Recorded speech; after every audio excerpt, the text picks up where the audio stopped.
এরপর শুরু হয়ে গিয়েছে গোটা বিশ্বে দ্বিতীয় বিশ্বযুদ্ধ। Fortress many miles away.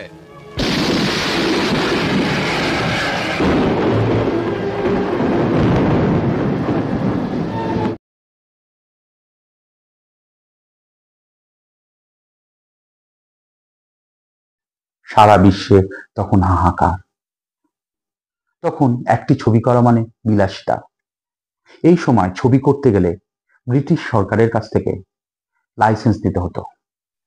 Producer মুরলীবাবু বিদেশিনী ছবিটির জন্য লাইসেন্স নিয়েছিলেন। কাননদেবী বুঝতে পেরেছিলেন এই ছবিটি চলবে না। তিনি মানাও করেছিলেন, কিন্তু প্রযোজক শোনেননি।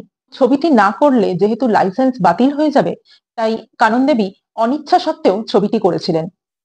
বিদেশিনী ছবিটি 1944-এর 29শে মে মুক্তি পেল। কাননদেবী অনুমানই ঠিক হলো, ছবিটি ফ্লপ হলো।